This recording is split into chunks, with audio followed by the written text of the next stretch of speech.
मंत्र पाठ।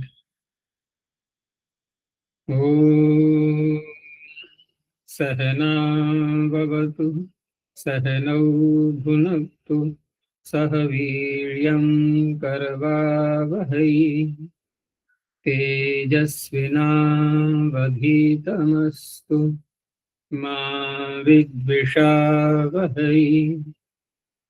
ओम शांति शांति शांति। काशिका की 151वीं कक्षा।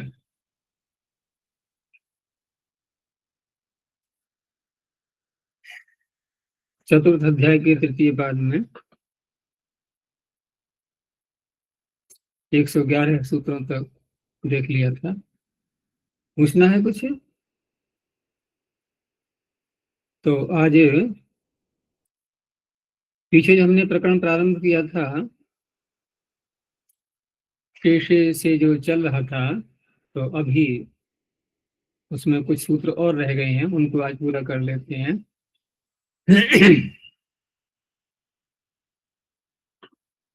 तो आगे सूत्र आ रहा है 112 संख्या पर, तेनैक दिक्। आज इसमें प्रारंभ से हो गया।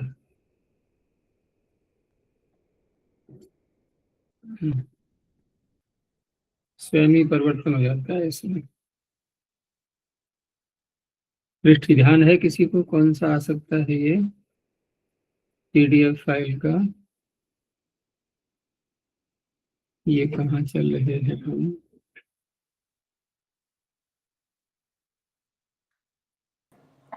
ये 5वां अध्याय चल रहा है। पृष्ठ कौन सा है? पृष्ठ स्मरण स्मरण नहीं है आचार्य जी, लेकिन और पीछे जाना है।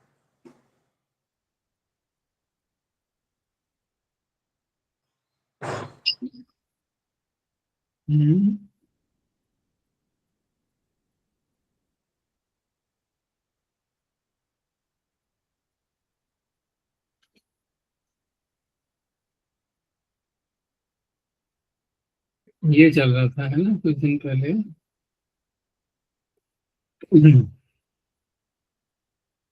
ये कल हुआ था। जनपद नाम तेन प्रोक्तम दिया गया और कृत्य ग्रंथ। पीछे तेनैक दिक् से।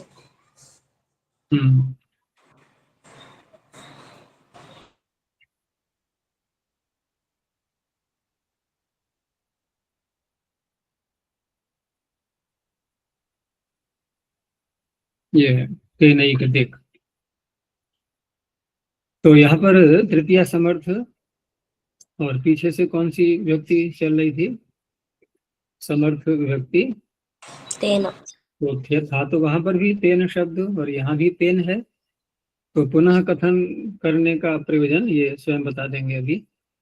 तो तेन इति तृतीया समर्थात् एक दिक् इत्येतस्मिन् अर्थे यथा वेतम प्रत्ययो भवति।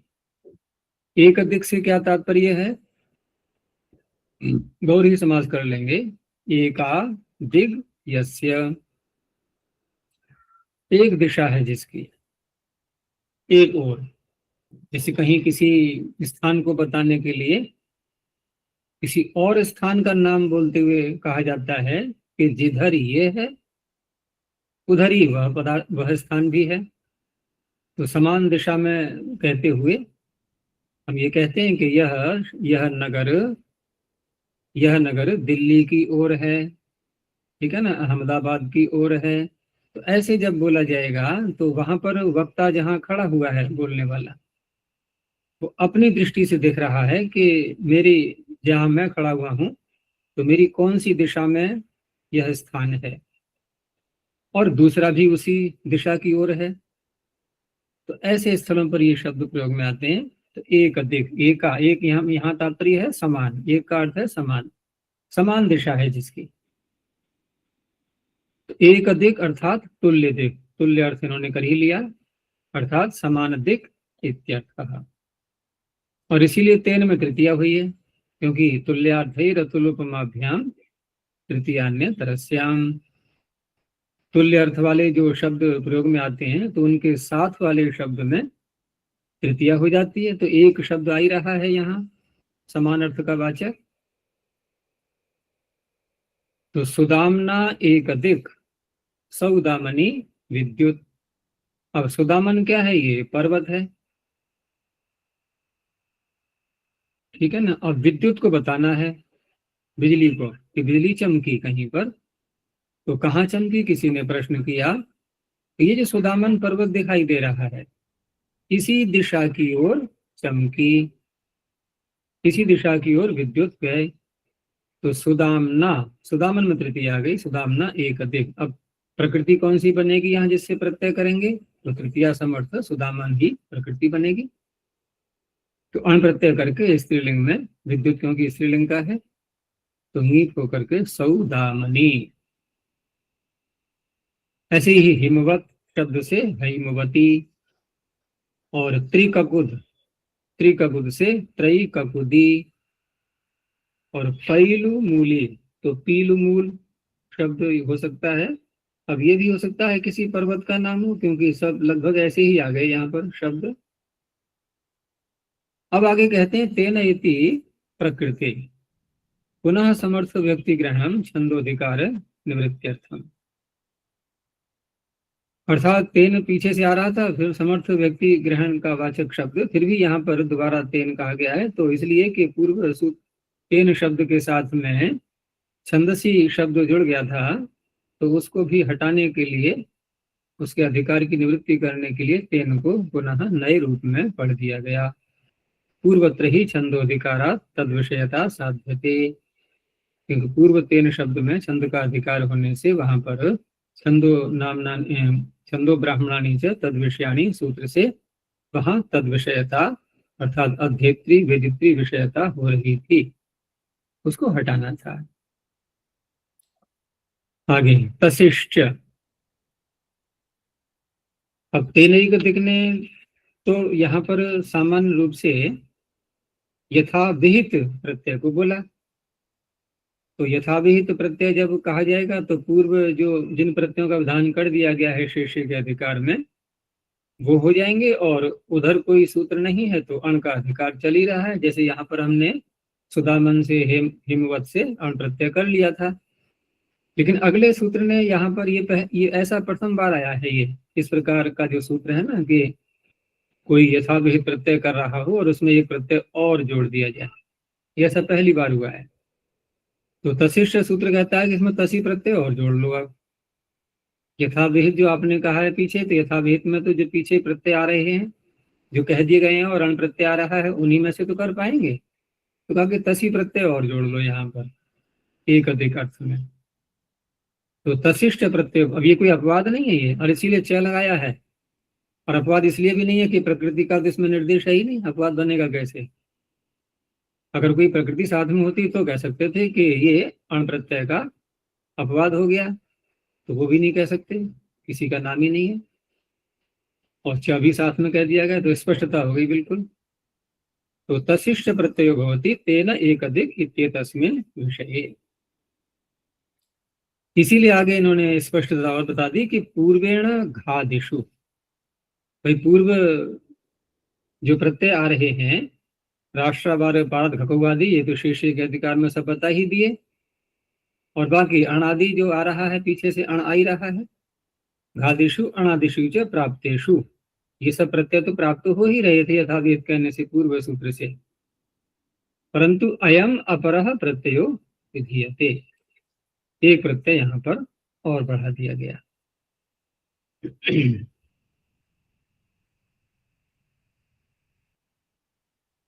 अब इसमें अणादि में अणादि आदि से क्या लेंगे यहाँ पर ये स्पष्ट नहीं इसमें दिया हुआ है कुछ भी, क्योंकि अगर हम यथाविहित में शेष के अधिकार में कहे हुए प्रत्ययों के अतिरिक्त देखें तो यथाविहित में कौन आएगा? यथाविहित में कौन रहा? और अण। हाँ, उसमें उनको ले सकते हैं अगर लेना भी चाहें तो, कि प्राग दिव्यतोण के आगे वाले जो सूत्र हैं, तस्यापत्यम से पहले पहले वाले, पीछे भी एक सूत्र में ऐसे ही आया था। हैं? पीछे भी एक सूत्र में ऐसे ही आया था, अणादिशु चे हाँ, तो अणादि में वही लिए जाएंगे, क्योंकि यहाँ घादी कह करके तो हमने शेषे के अधिकार वाले ले लिए। राष्ट्रवार बाधकों से प्रारंभ होता है ना शेषे के आगे से, और अणादिशु कह करके हम वहां पर जो अण तो मूल प्रत्यय हो ही गया, और उसके साथ में फिर प्राग दिव्यतोण के आगे वाले जो सूत्र हैं, क्योंकि वो तो सूत्र ऐसे हैं ना कि वो तो पूरे ही अण का अधिकार प्राग दिव्यतोण जहां तक जा रहा है तेन दिव्यति तक, वहां तक के अर्थों को ले रहे हैं। और राष्ट्रवार बाधक आदि सूत्र हैं, ये केवल शैक्षिक अर्थों में ही लगेंगे। ये सारे अर्थों में तो लगे नहीं, पीछे अपत्य आदि अर्थ निकल गए, वहां थोड़ी लगे थे ये। इस तरह से अनादिशु से उनको ले लेंगे। स्वरादि पाठाद अव्ययत्वम, ये तसी जो प्रत्यय यहाँ विधान किया है, क्योंकि पीछे तो ऐसा प्रत्यय कोई आया नहीं था जो अभी तक अव्यय बन जाए उसको करने के बाद, लेकिन ये प्रत्यय ऐसा है कि इसका पाठ स्वरादि गण में पढ़ दिया गया है, तो स्वरादि निपातम अव्ययम से अव्यय संज्ञा भी हो जाएगी इस प्रत्यय करने के बाद। तो इस तरह से ऐसे ही रहेंगे अब शब्द, ये इनके रूप नहीं चल सकते।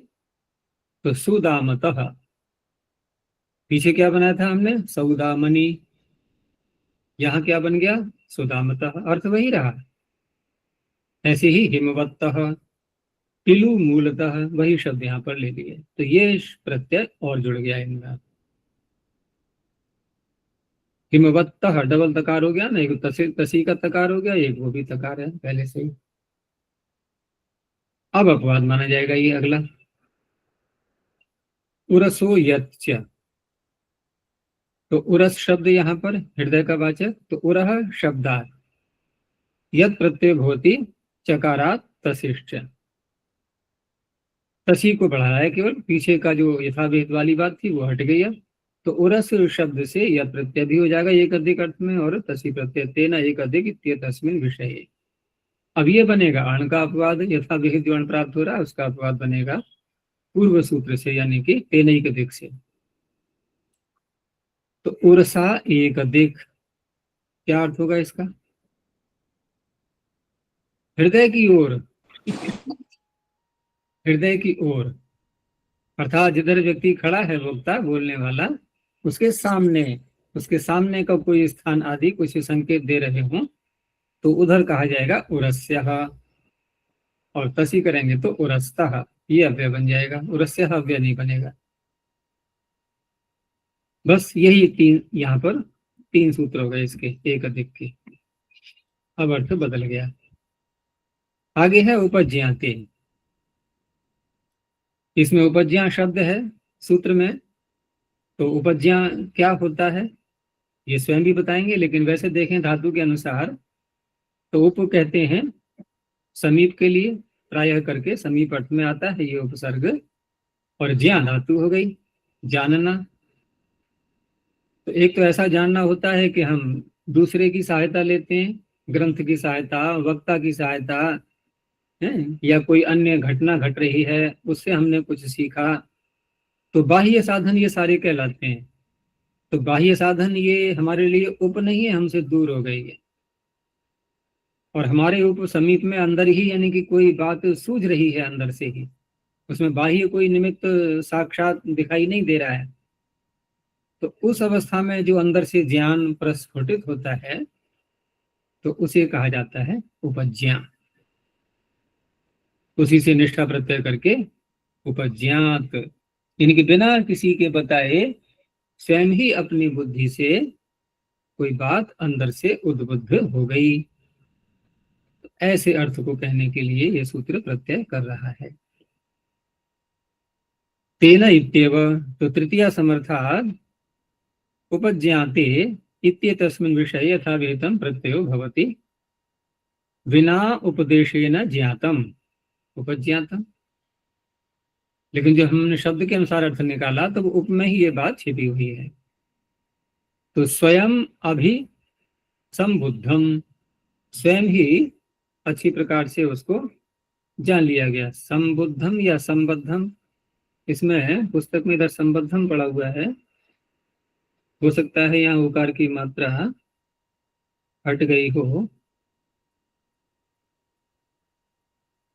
और नीचे तो किसी ने दिया नहीं है इसको, इस शब्द को दोबारा नहीं बोला है।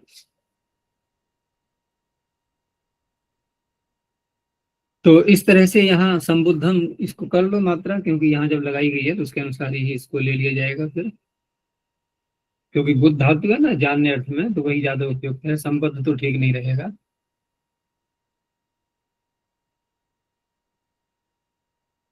तो उदाहरण दे रहे हैं अब कि जैसे पाणिनिना उपज्ञातम, पाणिनीयम अकालकम व्याकरणम।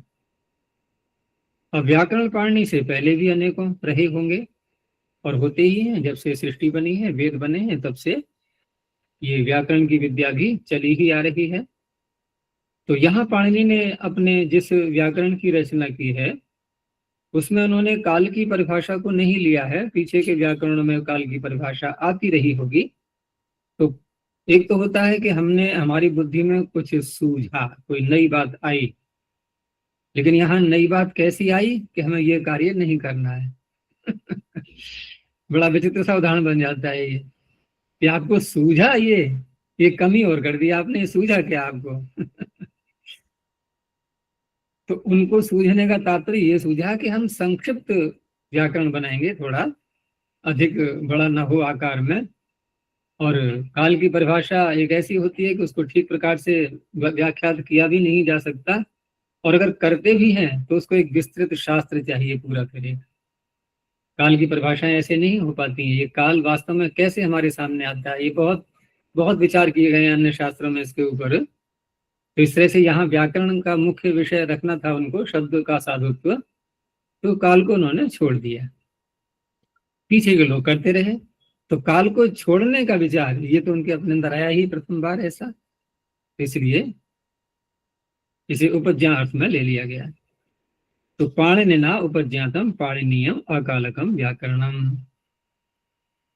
काश कृष्ण आचार्य ने क्या किया, उन्होंने गौरव लाघव गुरु लघु, गुरु लघु से बनता है ना गुरु लाघवम, तो वहां उन्होंने गुरु लघु के विषय में अर्थात गौरव और लाघव इनके विषय में अधिक चिंतन किया है। तो ये इनका कोई अर्थशास्त्र बताते हैं, ऐसा पद्मंजरीकार का कहना है ये। तो अर्थशास्त्र की दृष्टि से हम गौरव लाघव देखेंगे तो क्या तात्पर्य होगा उसका, कि धन को कमाने के लिए, धन अर्जन करने के लिए कौन कौन से उपाय कम प्रयास से सफल हो जाने वाले हैं, वहां हम कहेंगे लाघव। और कहाँ अधिक परिश्रम करके धन कम अर्जन कर सकते हैं, वहां गौरव कहलाएगा वो।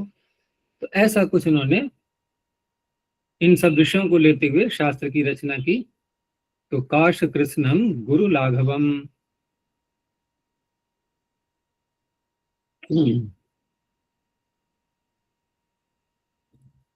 अब इसमें प्रत्यय भी यदि देखें हम तो गुरु लाघव में क्या प्रत्यय मानेंगे,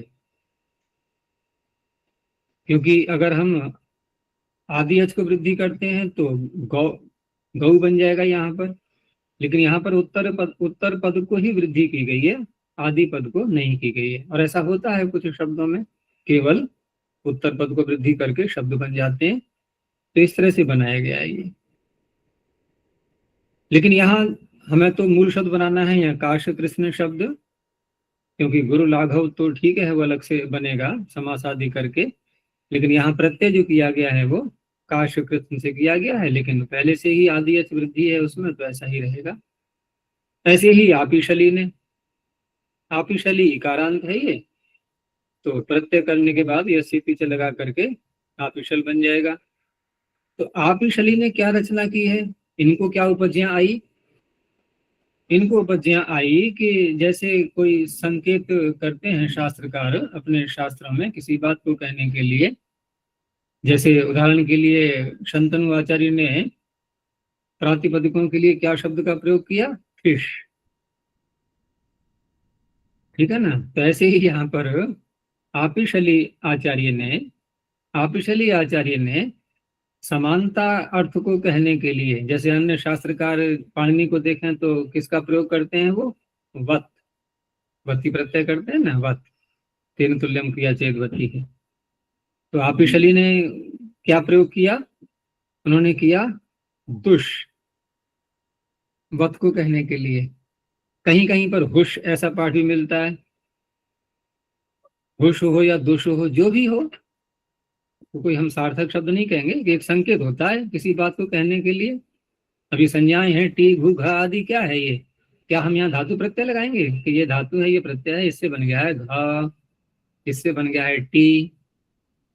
ऐसा थोड़ी है, एक संकेत होते हैं कुछ कहने के लिए। तो ऐसे दुष्करणम, दुष ये जो शब्द है इसका करना, ये आपिशले की उपज्ञा है। तो आपिशलम दुष्करणम।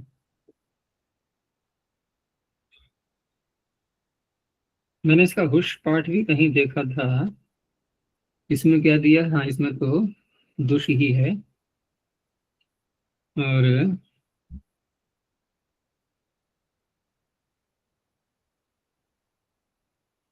इधर तो नहीं है, कहीं था तो। चलो आगे देखते हैं। तो ये तो हो गया विषय उपज्ञाते, एक ही सूत्र है ये। अब आगे आया कृत्य ग्रंथे, और ऐसा ही सूत्र हमने पीछे भी देखा था। क्या था बोलो? अधिकृत्य कृत्य ग्रंथे। अधिकृत्य वहां अधिक था और यहाँ कृत्य ग्रंथे है। तो उसमें और इसमें अंतर क्या है फिर?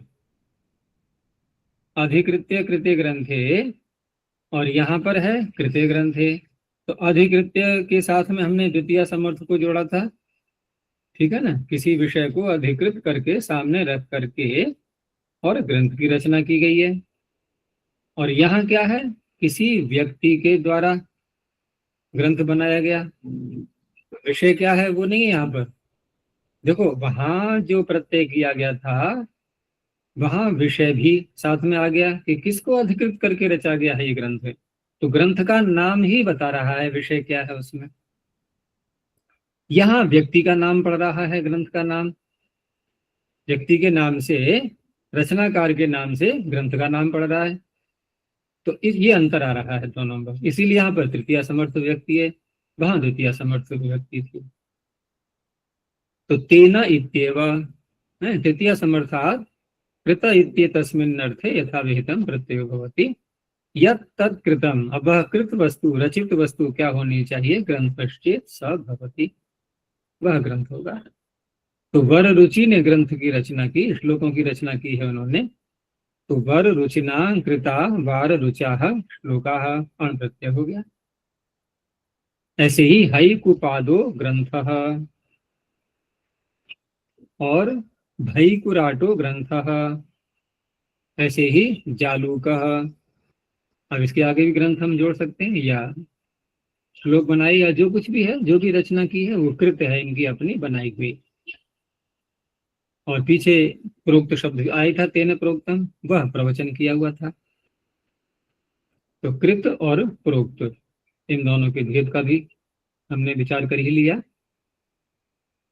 और पीछे अभी उपज्ञात शब्द भी आया था। तो ये तीन प्रकार के शब्द हो गए, अर्थात उपज्ञात है, कृत है और प्रोक्त भी है। तो उपज्ञा में तो एक नई सूझ होती है, और कृत में एक रचना हुई है, और प्रोक्त में कोई विषय चला आ रहा है, उसी को प्रकर्ष रूप से उसका प्रतिपादन करना, अध्यापन करना, वो वहां पर प्रोक्त कहलाएगा। तो कृत्य ग्रंथ ये केवल ग्रंथ के लिए ही आएगा। वो ग्रंथ चाहे श्लोकों का हो या किसी और विषय का हो। तो ग्रंथ इति किम, तो कहा तक्ष कृतः प्रासादः। अब तक्षा ने, बढ़ई ने, कारपेंटर ने प्रासाद बनाया। तो कारपेंटर प्रासाद बनाता है प्रासाद में काम तो होता ही है लकड़ी के, और लकड़ी के भवन बनते नहीं है क्या? लकड़ी के पहाड़ों पर देखो, वहाँ काष्ठ के ही भवन होते हैं प्रायः। तो प्रासाद बना लिया, तो यहाँ पर अब इससे कोई प्रत्यय नहीं करना है, बस कृत के साथ में समास कर दिया गया है। तक्षणा कृतः, तक्ष कृतः। उत्पादितम कृतम। अब थोड़ा भेद दिखा रहे हैं कि देखो कृतम किसको कहा जाएगा? कि जिसको उत्पन्न किया गया है, बनाया गया है। उत्पादित माने बनाया गया है, वो है कृत। और विद्यमानम एवं ज्ञातम, कोई विषय छिपा हुआ है लेकिन बाहर के कोई बाह्य निमित्त हमारा नहीं है कोई उसको उद्बुद्ध कराने वाला, और हमारे अपने अंदर ही वह उद्बुद्ध हुआ है विषय, लेकिन विद्यमान तो है वो। तो विद्यमानम एवं ज्ञातम उपज्ञातम, वो उपज्ञात कहलाएगा। इत्ययम अनयोर विशेष, ये कृत में और उपज्ञात में इन्होंने भेद दिखा दिया है। विद्यमान को ही जान लेना बिना किसी निमित्त के अपनी बुद्धि से, वो उपज्ञात है। आगे संज्ञायाम। आचार्य आचार्य उपज्ञाते के पदमंजरी में जो वत दिया है, मुझे लगता है वो वृत्त है। वृत्त जो पाणिनि का संकेत है उसी का। इसमें उपज्ञाते सूत्र में पद्मंजरी में जी अंतिम वाक्य तुषु इत्येत शब्द यत्र तु पाणिनीय। हाँ, अकालकम के आगे है ना जी अंतिम वाक्य। गुरु लाघवम हो गया। दुषु इत्ययम संकेत शब्दो यत्र क्रियते यथा पाणिनीय व्रत इति। हाँ, तो वो तो मैंने बताया था ना कि जैसे यहाँ इन्होंने आपिशली ने दुष शब्द का प्रयोग किया है, दुष, तो उसका अर्थ कर रहे हैं कि दुषु इत्ययम, ये दुषु कह लो या दुष, दुष होना चाहिए, ये ऊ की मात्रा नहीं है, हलंत का चिन्ह है ये। तो अच्छा, वृत्त होगा शायद, वहां कट रहा है। अच्छा, हाँ हाँ, ये हो सकता है। और क्योंकि न्यास में तो ये शब्द है नहीं कुछ भी, न्यास में तो इन्होंने चर्चा ही नहीं की है इस पर, उपज्ञाते सूत्र पर। अकालकम बस इतना एक ही शब्द देख करके उसका अर्थ कर दिया है, काल परिभाषा रहितम, बस इतना ही कहा है। तो वृत्ति ही ज्यादा उपयुक्त है, वो री की मात्रा टूट गई है वहां पर, क्योंकि समाप्ति जहां हो रही है वहां ये वृत्त का प्रयोग करेंगे, वहां आपिशली जहां समाप्ति हो रही है वहां पर दुष ये कह करके उन्होंने बताया है वहां। चलो, तो ये हो गया कृत्य ग्रंथे। आगे है संज्ञायाम। तो ये भी सूत्र उसी विषय को ले रहा है, कृत्य ग्रंथे को ही, लेकिन यहाँ संज्ञा बन जाएगी अब। लेकिन ग्रंथ नहीं है यहाँ पर, अब बस कृत तो है, वो क्या वस्तु है वो कुछ भी हो सकती है। तो तृतीया समर्थात कृतः इत्ये तस्मिन् अर्थे यथा वेतम प्रत्यय भवति समुदाय न चेत संज्ञा ज्ञायते, क्योंकि संज्ञा समुदाय से ही बनती है। पीछे भी जहां जहां संज्ञा आता है इस तरह से इन्होंने वर्णन किया है, क्योंकि संज्ञा अगर हम प्रकृति और प्रत्यय को अलग अलग करेंगे संज्ञा नहीं बनेगी, समुदाय होकर के ही संज्ञा बनती है। तो मक्षिकाओं ने कुछ बनाया, क्या बनाती हैं मक्षिकाएं? तो मक्षिका से तात्पर्य यहाँ पर वो मक्षिका नहीं जो सामान्य गंदगी वाली होती है, ये मधु बनाने वाली प्रायः करके, तो उनके लिए कहा जाता है तो माक्षिकम, तो मधु को माक्षिक कहते ही हैं। माक्षिकम, कार्मुकम, कर्म से बन जाएगा कार्मुकम। तो यहाँ पर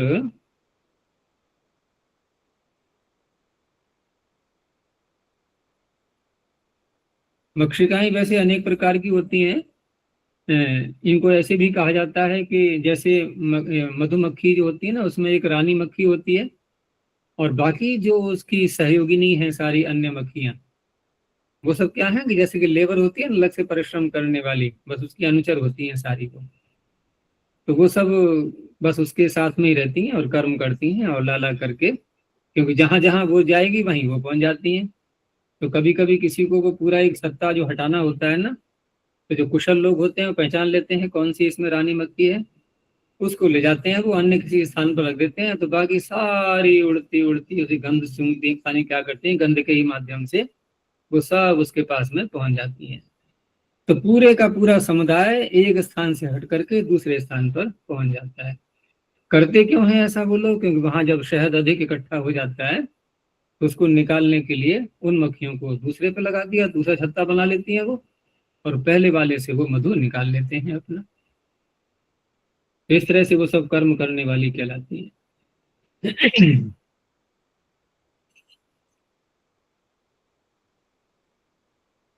तो ये हो गया कार्मुकम और सारघम पौत्तिकम। तो ये सारी ही संज्ञाएं किसकी हैं? मधुनः संज्ञा एताः, ये भिन्न भिन्न प्रकार के मधु हैं। एक बड़ी मक्खी भी देखी होगी, मधुमक्खी तो छोटी वाली होती है। इसको यदि हम दुगना कर दें मधुमक्खी के शरीर के आकार को, तो देखिए वो, उसके लिए यहाँ पर उत्तर भारत में एक अलग शब्द का प्रयोग करते हैं। वो भिन्न भिन्न प्रदेश स्थानों में उसके लिए शब्द अलग आता है। उसको मधुमक्खी तो नहीं बोलते हैं, उसका शब्द मैं भूल रहा हूँ इस समय। अनमोल, तुम्हें ध्यान आ रहा है क्या बोलते हैं उसको शब्द, जो मधुमक्खी से लगभग दुगने शरीर वाली होती है वो? इधर तो नहीं पता, लेकिन ऐसे मराठी में तो आगे महवाड़ है ऐसे कहते हैं, एक आगे। डांस, डांस शब्द भी शायद आता है, पता नहीं वही है उसके लिए। तो उन वो भी मधु को इकट्ठा करती हैं, वो भी करती हैं, लेकिन उनका शरीर थोड़ा बड़ा होता है। यदि किसी को काट लें फैल जाती हैं तो उसका जीवित रहना कठिन हो जाता है। हमारे यहाँ तो एक बार एक वृक्ष के नीचे, वही जो पाकड़ अपनी वहां पर है ना, उसके नीचे पहले एक बिजार को, सांड को वहां बांधा करते थे। अब ऐसा पता नहीं था कि ऐसा अचानक हो जाएगा। तो क्या हुआ कि एक बार वो सारी मधुमक्खियों का पूरा समुदाय वो कहीं से उड़ करके आ रहा होगा कैसे भी। अब वो काले रंग का वो सांड था, तो उसके ऊपर सारी चिपट गई आकर के। अब वो तो बंधा हुआ था बेचारा, रात्रि का समय था। अब वो सारा उसको उन्होंने सुझा दिया, सब काट लिया। वो तो बेचैन तो रहा ही था वो, लेकिन करता क्या वो। तो करीब बहुत देर उसकी चिकित्सा भी कराई, 8-10 दिन तक, लेकिन अंत में उसका देहांत हो गया। तो बड़ी भयंकर मक्खियां होती हैं ये। इस तरह से अलग अलग मधु का ये निर्माण करते हैं। संज्ञा हो गई सारी ये इन सब की, मक्खियों के ही नाम से, ये अलग अलग प्रजातियां हैं इनकी। तो ये संज्ञा में हो गया प्रत्यय। आगे और दिया शब्द सूत्र कि कुलाला दिभ्यो भोए, यहां भी वही संज्ञा में ही करेंगे प्रत्यय। तो तेन कृते संज्ञायाम इति च एतत् सर्वम अनुवर्तते। कुलाला दिभ्यो वही प्रत्यय भवति तेन कृतम इत्येतस्मिन् अर्थे संज्ञायाम गम्य मानायाम। अब कुलाल किसे कहेंगे? अब ये मधुमक्खियों का विषय नहीं है, तो यहाँ कुलाल से तात्पर्य जो घड़ा इत्यादि बनाते हैं। तो कुलालेन कृतम कौलालकम, अब जो भी उनकी बनी वस्तु है, बारूढ़कम। तो ये कुलालादि गण में, ये इसमें कुंभकार शब्द भी अलग से आ ही रहा है, वो भी उसी का ही जैसा है। और ब्राह्मण शब्द भी दिया है इसमें। तो इस तरह से ये भी संज्ञा में हो गया। आगे इन्होंने प्रकृतियों को गिना दिया है अलग से कि क्षुद्रा, भ्रमर, वटर, पादपाद, ऐं, ये भी संज्ञा में ही करेगा। और कृत अर्थ चल ही रहा है। तो तेना कृते संज्ञायाम इति सर्वम अनुवर्तते। तो क्षुद्रादिभ्यो ऐं प्रत्यय भवति तेन कृते इत्येतस्मिन् विषये संज्ञायाम गम्यमानायाम। तो यहाँ तेन कृतम से यथाविहित अण प्रत्यय की प्राप्ति हो रही थी।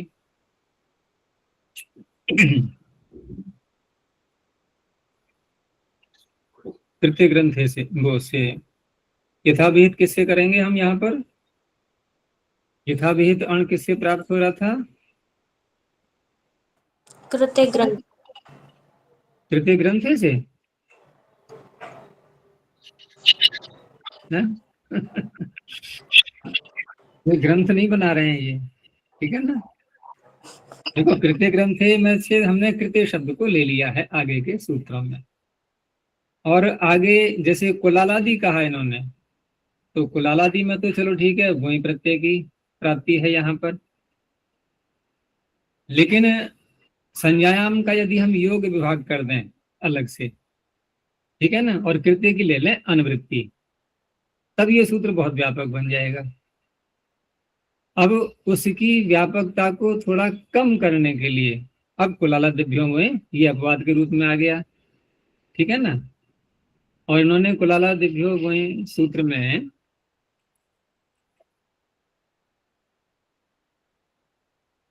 किसका अपवाद है? खैर ये तो नहीं कहा है इन्होंने, लेकिन ये जो है ना, ये पंक्ति तभी घट पाएगी जैसे इन्होंने यहाँ लिखा है ना, क्षुद्रा भमर इत्यादि में कि अणुपवाद।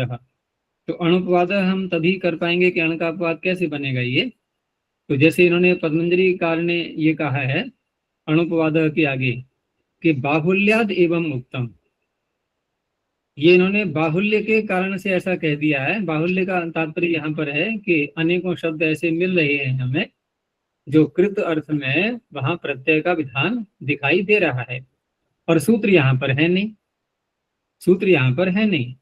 तो उस अवस्था में समाधान तभी हो पाएगा कि जबकि हम संज्ञा में एक सामान्य रूप से प्रत्ययों का विधान, यथाविहित प्रत्यय का विधान स्वीकार कर लें, तब ये बहुत सारे शब्द बन जाएंगे अण प्रत्यांत। तो उस तरह से यहाँ ये पंक्ति घट सकती है कि अणोपवाद, क्योंकि कृत्य ग्रंथ से तो यहाँ का तात्पर्य ही नहीं कोई भी। तो क्षुद्रा भ्रमर क्षुद्रादिभ्यो अय प्रत्यय होती तेन कृत इत्येतस्मिन् विषये संज्ञायां गम्यमानायं अणुपवादः स्वरे विशेष, अण में स्वर का ही अंतर है। तो क्षुद्रादिभिः कृतम क्षौद्रम है, भ्रमर का बन जाएगा भ्रामरम, वटर से वाटरम, और पादप शब्द तो पहले ही पा दीर्घ है पहले से ही, तो पादपम। यहां तक जो है ये प्रकरण भी पूरा हुआ। अब मुख्य अर्थ जो अधिक प्रयोग में आता है, इसकी चर्चाएं पीछे भी अनेकों बार आ चुकी हैं, और इतना व्यापक माना गया था इसको कि अपत्य आदि अर्थ भी सारे इसमें समाविष्ट हो रहे थे क्या, हैं ही सारे इसके अंदर समाविष्ट, और उनको अलग करने के लिए वहां पर पीछे वो सारे प्रकरण आ चुके हैं। तस्य अपत्यम जो है वहां विचार हुआ था ना कि अपत्य हम इसी के अंतर्गत क्यों न ले लें इदम के अर्थ में। तो ये बहुत व्यापक अर्थ है ये तस्येदम। तो तस्य इति षष्ठी समर्थात् इदम इत्येतस्मिन् विषये यथा विहितम प्रत्ययो भवति। अब इदम के अंदर क्या लेंगे हम, सब कुछ आ गया नहीं आ गया, इदम कह करके क्या कुछ शेष रहता है बताओ, अगर रहता हो तो उसको भी समेटें फिर कैसे भी करके, कोई उपसंख्यान इत्यादि करके, कुछ बचा हो तो बताना ढूंढ करके, है ना। इदम कहने के बाद क्या शेष रहता है। ईशावास्यम इदम सर्वम, क्या रह गया बताओ। जब परमात्मा की व्यापकता को सामने रख करके और हमने इदम कह करके कहा कि ये सारा जो कुछ भी है ये सब परमात्मा से व्याप्त है, तो जब उससे कुछ भी छूटा हुआ नहीं है तो इदम से और क्या बचेगा। कुछ भी नहीं बचेगा, इसलिए बहुत व्यापक अर्थ होता है इदम का। तो अणादयः पंच महोत्सर्गाः घादयश्च प्रत्यया यथा विहितम विधीयन्ते। तो ये सूत्र कहाँ कहाँ प्रत्यय करेगा, तो जिस पीछे जो प्रत्यय आ चुके हैं इदम अर्थ को लेते हुए उन सारे प्रत्ययों का यथाविहित कह करके उन सब का ये विधान कर रहा है। जिस जिस प्रकृति से जो जो प्रत्यय पीछे बता दिए गए हैं, चाहे वो शीर्षे के अधिकार में हों अथवा प्राग्दिव्यतोण के आगे आने वाले जो सूत्र हैं, चाहे उन प्रत्ययों को ले लें हम, वो सारे प्रत्यय, वो सारी प्रकृतियां, वो सब इसके अंतर्गत आ जाएंगे इदम अर्थ आने पर। तो उन सब का यथाविहित विधान कर रहा है। अब इसको और थोड़ा इसमें पंच महोत्सर्गा जो शब्द है ये 5 महा उत्सर्ग अनादि कह करके, ये शब्द स्पष्ट नहीं हुआ, और इस शब्द पर किसी टीकाकार ने भी कोई प्रयास नहीं किया है, ठीक है ना। तो पंच शब्द ये किसके लिए, पंच महोत्सर्गा किसको कह रहे हैं ये, क्योंकि महा उत्सर्ग पंच 5 कौन है ये, अगर कभी ध्यान में आता है तो देखना, ये शब्द स्पष्ट नहीं है यहाँ पर। अच्छा, ये हो सकता है क्या कि जैसे प्राग्दिव्यतोण एक है, प्राग्वतिष्ठ, प्राकृताच्छः। नहीं, वो मैंने भी विचार किया था, तो वो 5 संख्या नहीं है, वो तो अधिक बन जाती है फिर, और कहाँ तक जाएंगे हम फिर, क्या पूरा 5वां अध्याय लेंगे। अब फिर प्रश्न ये भी उठेगा कि हम तस्येदम सूत्र से यथाविहित प्रत्यय आगे आने वाले प्रत्ययों करेंगे या पीछे आने वाले। यथाविहित में निष्ठा प्रत्यय जो है ये भूतकाल में है या भविष्य काल में भी है। यथाविहित शब्द का अर्थ ही ये होता है कि जिनका विधान कर दिया गया है क्रम की दृष्टि से, कि जिस तरह से हम चल रहे हैं, आगे बढ़ रहे हैं, पीछे जिनका विधान कर दिया है, आगे कर दिया है, उसको नहीं कहा जाएगा, वो तो आगे किया जाएगा विधान। और वो अलग, मान लो हम वहां से 13 द्वितीय से आगे जब निकल जाएंगे, तो वहां तो आगे आने वाले प्रत्यय तो इस सूत्र का विषय बनेंगे ही नहीं फिर। आचार्य जी, अणादयः पंच महोत्सर्गाः, ये एक वाक्य, घादयश्च प्रत्यय यथाविहितं प्रत्यय विधीयन्ते, तो यथाविहितं तो घादि के साथ जोड़ेगा, पीछे के साथ नहीं जोड़ेगा अणादय से। अणादयः पंच महोत्सर्गाः, इसको अलग कर देना, यही तो कह रहे हैं, इसको अलग कर दिया हमने, ठीक है। और घादयश्च प्रत्यय, देखो पीछे वाक्य क्या है इनका कि इदम इत्येतस्मिन् विषये यथाविहितं प्रत्ययो भवति। अब यथाविहित शब्द पीछे आ चुका है, वही यथाविहित आगे बता रहे हैं अब ये, तो उसी यथाविहित को खोलना चाह रहे हैं ये। यथाविहित जो खोलना चाह रहे हैं, तो इसमें अणादयः पंच महोत्सर्गाः, इसको ले लिया।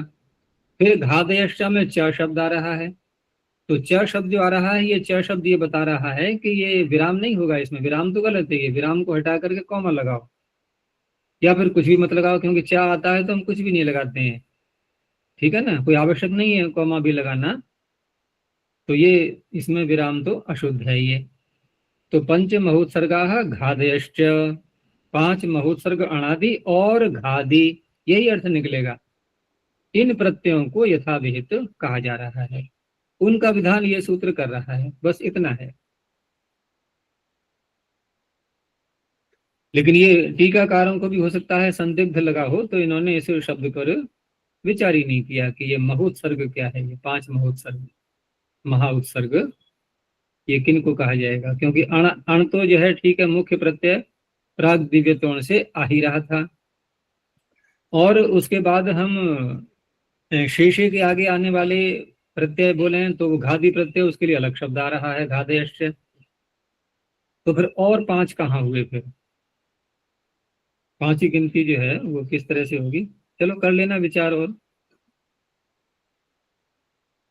तो इस तरह से यहाँ पर आगे समझाते हैं कि प्रकृति प्रत्ययार्थयोः षष्ठ्यर्थ मात्रम तत्संबंधी मात्रम च विवक्षितम। प्रकृति जिससे प्रत्यय करते हैं वो प्रकृति कहलाएगी, और प्रत्यय का अर्थ, जैसे यहाँ क्या अर्थ है, इदम, पीछे ही बहुत सारे अर्थ आ चुके, तो प्रकृति और प्रत्यय का अर्थ, इन दोनों का संबंध बताने के लिए, इन दोनों का संबंध जो होता है उसको बताने के लिए वहां षष्ठी का प्रयोग करते हैं। तो प्रकृति में जो षष्ठी आ रही है, तस्य जो शब्द सूत्र में आ रहा है, तो वहां तो षष्ठी प्रकृति में लेंगे हम, और इदम हो जाएगा प्रत्यय का अर्थ। तो प्रकृति प्रत्ययार्थयोः षष्ठ्यर्थ मात्रम तत्संबंधी मात्रम च विवक्षितम। अर्थात यहाँ पर तस्य शब्द कह करके हमें ये नहीं समझ लेना है कि पाणिनि ने यहाँ पर तद शब्द का, पुल्लिंग का तस्य शब्द प्रयोग किया है, ठीक है ना, और इदम शब्द कह करके पाणिनि ने इदम शब्द का नपुंसकलिंग का प्रयोग किया है, ऐसा नहीं समझ लेना है। यहाँ जो भी शब्द प्रयोग किए जा रहे हैं, ये मात्र सारी प्रकृतियां जो भी हैं, और इदम से जितने भी अर्थ आ रहे हैं, वो अर्थ चाहे किसी भी संख्या में हो, किसी भी लिंग में हो, वो सभी गृहीत हो जाएंगे, इसलिए कहा गया मात्र शब्द, ठीक है ना, संबंधी मात्र और षष्ठ्यर्थ मात्र। वो षष्ठी किसी में भी हो सकती है, वो षष्ठी नपुंसक लिंग के शब्द में, पुल्लिंग के शब्द में, स्त्रीलिंग के शब्द में, किसी में भी हो सकती है, और एक वचन भी हो सकता है, द्विवचन भी हो सकता है, बहुवचन भी हो सकता है। ऐसे ही अर्थ की दृष्टि से भी वो किसी भी लिंग का अर्थ हो सकता है, किसी भी वचन में हो सकता है। तो यहाँ तो केवल तस्य इदम, इन शब्दों के द्वारा हमें तस्य से केवल षष्ठी मात्र लेनी है, इनकी, और षष्ठी का जो अर्थ है प्रकृति का वो लेना है, और इदम शब्द से प्रत्यार्थ लेना है, और तत्संबंधी मात्र, तस्य इदम शब्द आपस में दोनों का संबंध बता रहे हैं, बस यही विवक्षित है।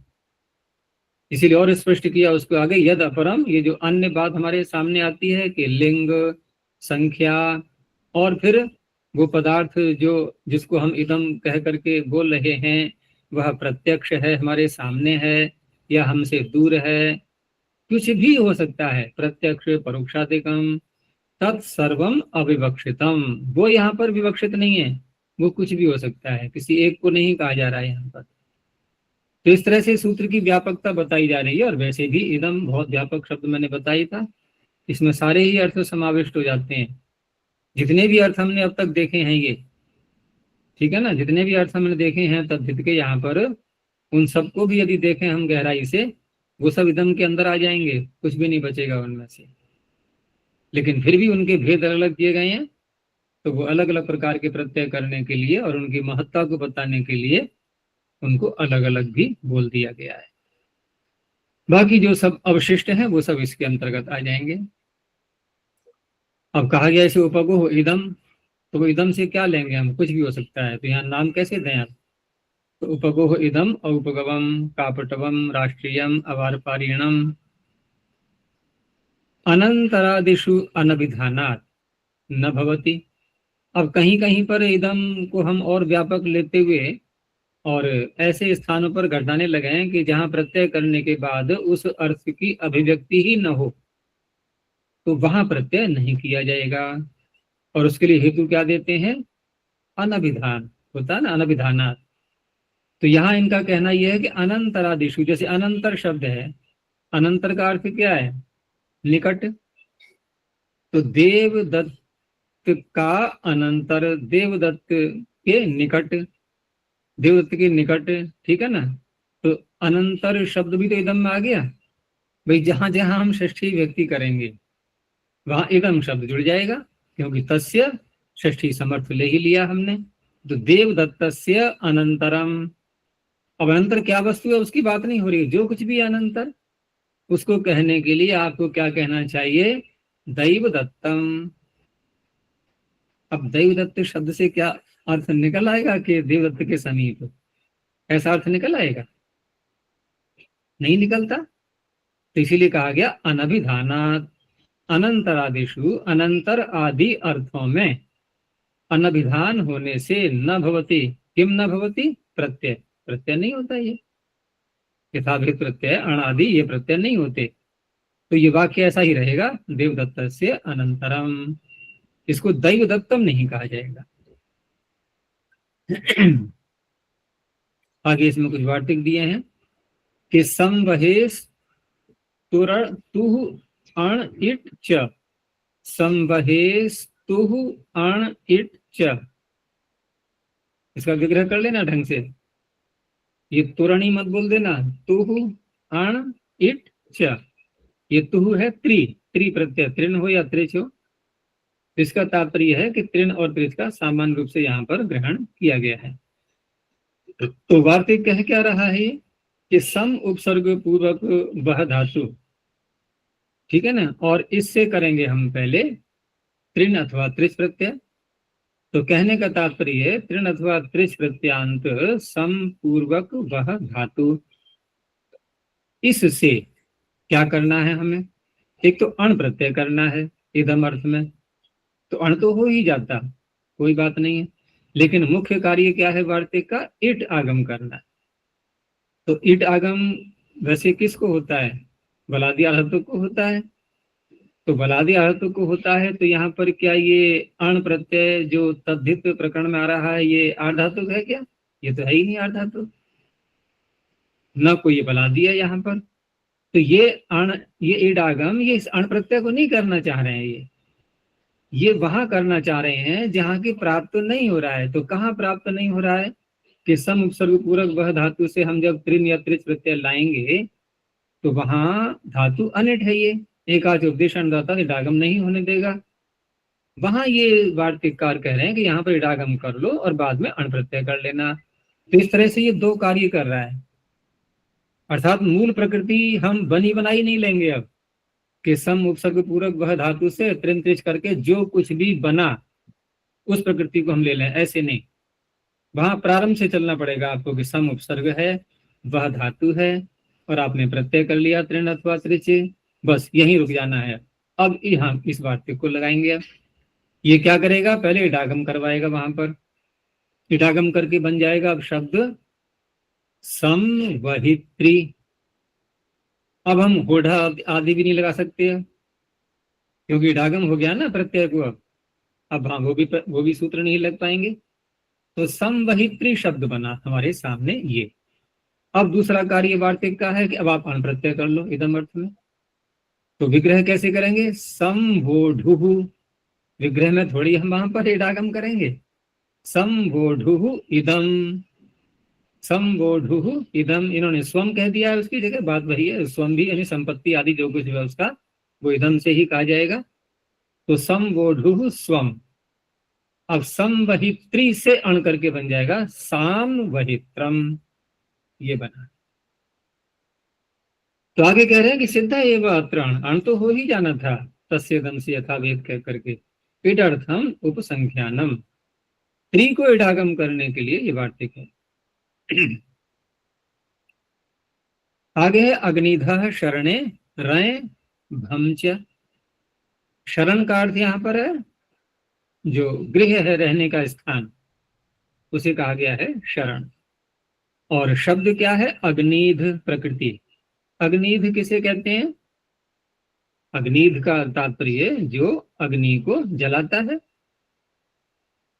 ठीक है ना, कर्ता में कर लो कोई प्रत्यय। अग्निम इंधे इति अग्निध धकारांत। वो कौन होता है? ऋत्विक होते हैं ना, 16 ऋत्विक, उसमें अग्निध भी होता है एक, तो ऋत्विक विशेष। तो उस अग्निध शब्द से उसका कुछ इदम अर्थ में, लेकिन कुछ में भी क्या लेना है? तो कहा शरणे, शरण ही लेना है, अर्थात उसका घर, गृह। तो इस अर्थ में यहां पर प्रत्यय कौन सा आएगा? प्रत्यय कौन सा है? रण। ठीक है ना, हम कर रहे थे अण, इन्होंने कह दिया नहीं रण। तो रण प्रत्यय चलो मान लिया। अब रण प्रत्यय करने के बाद क्या करेंगे? कि आपने रण प्रत्यय कर तो लिया, लेकिन अब स्वादिष्ट सर्वनाम स्थान तो इसकी पद संज्ञा करने लगेगा। करेगा कि नहीं? क्योंकि रण आजादी तो है नहीं, अण तो आजादी था, ये चीज हम लग नहीं पाएगा। और अगर पद संज्ञा हो जाएगी तो कलाम जशवंते, क्या करेगा बताओ? वो तो धा को धा कर देगा ना फिर। तो आग्निद्रम बनेगा कि आग्निध्रम, इसलिए कहा कि भमच, भा संज्ञा भी कर लेना। ठीक है ना, सुरक्षा रखनी है उसकी धकार की। तो आग्निध्रम। आगे है समिधाम आधाने शीर्ण्यन। समिधाम आधाने, समिध, समिध किसे कहते हैं? जैसे हमने पीछे बनाया था अभी अग्निध, अब बनाओ समिध। तो समिध में सम उपसर्ग धातु वही है। तो जिसके द्वारा अग्नि प्रदीप्त की जाती है, वो काष्ठ ही तो होते हैं, इसलिए उन्हें कहते हैं समिध। सम्यग इध्यते अग्नि ही अनया, स्त्रीलिंग में प्रयोग करते हैं इसका। तो इस तरह से यहाँ पर क्विप प्रत्यय कर लेंगे संपदादिभ्यश्च। ये वार्तिक है एक सामान्य, और बहुत शब्द बनते हैं इससे। तो यहाँ पर करण अर्थ में, क्योंकि अनया करके विग्रह करेंगे, करण अर्थ में यहाँ पर क्विप प्रत्यय हो जाएगा। उससे तो बनता है समिध शब्द, इसीलिए इसको समिधा के प्रयोग में लाते हैं। तो अर्थ करते समय हिंदी में जब प्रयोग करते हैं तो समिधा समिधा समिधा ऐसे बोल देते हैं, लेकिन वास्तव में समिधा अगर देखेंगे तो ये तो तृतीया का एक वचन होगा। जैसे रिच को नहीं बोल देते हैं रिचा, ऐसे ही यहाँ पर भी है। तो समिधाम आधाने, आधान अर्थ में, तो आधान का तात्पर्य यहाँ पर, आधान शब्द भी हमें ऐसे ही बनाना है कि आधीयते अनया, क्योंकि ऋचा का विशेषण बनेगा ना कि जिसके द्वारा आधान किया जा रहा है, ऐसी ऋक को कहने के लिए शीर्ण्यन प्रत्यय हो जाता है। किसमें? जैसे समिधाम आधाने शीर्ण्यन, तो हम प्रत्यय किससे करेंगे? देखो समिध शब्द है और समिध से हमने किया शीर्ण्यन, तो शीर्ण्यन का क्या बचेगा? एण्य। ठीक है ना, वो तो शकार के, ये शकार आ रहा है ना इसमें, और इधर बीच में अणा भी है इसमें, तो शकार तो अनुबंध के रूप में है, क्योंकि नीश करना है हमें स्त्रीलिंग में। तो बचेगा क्या इसका? एण्य। तो समिध में आदि को वृद्धि भी कर लेंगे क्योंकि ये णित है। तो क्या बन गया? सामिधेन्य। सामिधेन्य ऐसा बना। अब सामिधेन्य में अब हमें बनाना है मंत्र का विशेषण, तब तो ऐसा ही रहेगा। सामिधेन्यो मंत्र पुल्लिंग है ना, ये सामिधेन्यो मंत्र। अब हमें कहना है ऋच, ऋक के लिए, तो उस अवस्था में फिर सामिधेन्य शब्द से शीत गौरादिभ्यश से नीश करेंगे, और यस्य पीछे लगाने के बाद जब नकार के उत्तर जो यकार है, हल से उत्तर आ गया ना, और तद्धित का ही है क्योंकि प्रत्यय है ये शेण्य, तो हलस तद्धितस्य से उस यकार को भी हटा देंगे। तो सामिधेन ई सामिधेनी, अब ये कहलाएगी ऋक। तो सामिधेनी ऋक। तो सामिधेन्य मंत्र हमें कभी कभी भ्रांति होने लगती है कि ये मंत्र एक वचन, सामिधेन्य ये बहुवचन जैसा लग रहा है कि सामिधेनी सामिधेन्यौ सामिधेन्यः ऐसा लगता है। तो ये एक वचन का ही है, क्योंकि मूल शब्द यहाँ पर है सामिधेन्य, शेण्यन प्रत्यय करके। शेण्यन में ण दिख रहा है वो तो श के कारण से है, ठीक है ना। जब शकार हट जाएगा तो वो णकार भी नकार की स्थिति में आ जाएगा। तो प्रत्यय वास्तव में क्या है, एन्य, एन्य बचेगा ये अनुबंध हटा करके। आगे रथाद्यत, रथ शब्दाद यत् प्रत्यय होती तस्येदम इत्येतस्मिन् विषये। तो रथ शब्द से यहाँ पर यत् प्रत्यय हो जाएगा, और अणुपवाद तस्येदम से अण की प्राप्ति है, उसका अपवाद है। तो रथस्य इदम, अब इदम से क्या ले सकते हैं, रथ का कोई भी अवयव, तो चक्रम वा युगम वा कुछ भी ले लो। रथांग, दूसरा यह है कि इसमें रथ से इदम जब कहा गया, रथ से इदम, तो रथ से इदम कह करके हम रथ का स्वामी भी तो ले सकते हैं, रथ में जोड़ने वाले पशुओं को भी तो ले सकते हैं, अश्व आदि को। तो कहा नहीं, रथांग एव वैश्यते न अन्यत्र, और किसी अर्थ में नहीं घटेगा ये। जो रथ के अपने अवयव हैं उन्हीं के लिए इदम शब्द से कहा जाएगा। क्यों, अनभिधानात्, इस तरह से ये निर्णय हो गया, इसलिए चक्र और युग के लिए कहा गया।